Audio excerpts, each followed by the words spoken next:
dengan Pertamina, kita mencapai 4,77 miliar dolar keuntungan. Itu kalau mau dijalankan lagi procurement 46%, saya jamin bisa dapat 6 miliar dolar gitu. Tapi saya ada beda pendapat politik itu. Saya keluar. Saya bukan orang yang mau numpang hidup, nikmatin gaji besar, dan hasilnya jelas kok. Nah, Anda menanyakan apa fungsi saya? Sepanjang sejarah Pertamina, dibandingkan dulu masih ekspor minyak $1 per barrel, tidak pernah capai keuntungan karena saya capai 2, sekian miliar dolar sudah jadi ketua KPK. Nah, sekarang saya tanya, orang mau menuntut saya, apa yang mau lakukan? Saya udah lakukan terbaik di Pertamina. Kenapa nggak bisa sikat semua? Kasih gua dirut dong, kayak jadi gubernur. Kau pecat-pecatin dia ingin. Kasih ada kekuasaan ya Pak? Iya, lu nggak nurut gua, kau pecatin lo. Nah, ini pertanyaan agak detail sedikit. Ini terkait mekanisme pengawasan di era Bapak atau mekanisme yang memang formalnya. Ini klaim temuan-temuan kejaksaan kan ada pengkondisian, ada penolakan terhadap kualitas minyak produksi dalam negeri, tidak efisien, tidak ekonomis, tidak sesuai spesifikasi yang diinginkan. Ini QC-nya gimana? Kenapa klaim-klaim dari anak perusahaan ini kayak iya-iyain aja? Maka itu saya bilang, ini saya senang banget Kejaksaan Agung menangkap ini. Sehingga semua jaringan satu muka. Ini kalau nggak kerja sama nutupnya nggak bisa. Oh, jadi kira-kira termasuk oknum BPK. Ya. Kalau nggak mana bisa, ini diaudit diperiksa kok. Jadi klaim-klaim ini kalau diperiksanya dengan benar itu bakal dengan mudah dibantah gitu kira-kira Pak? Bukan dibantah, bisa masuk penjara lebih banyak.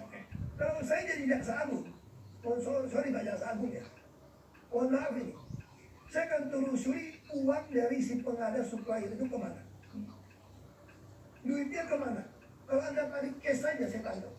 Dulu di Jakarta, saya kerjasama dengan PT IK, PPATK. Ada transaksi keuangan. Kenapa saya bisa tahu ada permainan? Saya cek duit orang yang supply ke kita, dia tarik cash. Kalau kamu jadi pengusaha, kenapa lu tarik cash sampai ratusan puluhan miliar? Masih buat bagi-bagi dong. Kenapa nggak transfer uang itu banyak? Lalu saya cek rekening lurah, camat yang urusan sama itu. Masa tiba-tiba punya puluhan miliar? Saya bisa periksa. Nah, sekarang saya banyak saat.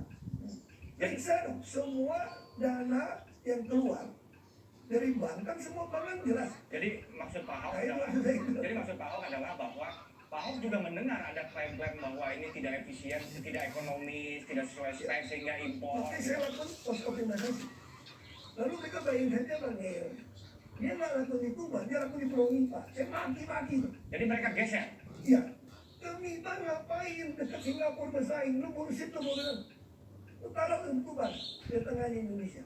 Jadi kayak Pak, sorry Pak. lu tanya, lu bisa tanya, si Riva tuh bilang mau mati, kau buat di lu udah pecat tuh gue bilang. Selain cost Mana mau itu gue pecat tuh gue bilang.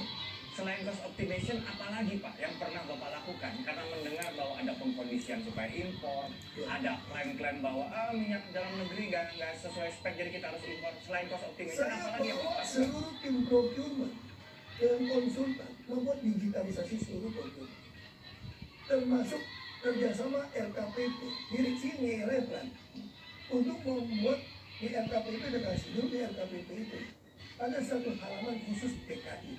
Ya. PKI itu khusus. Nah LKPP udah sepakat sama saya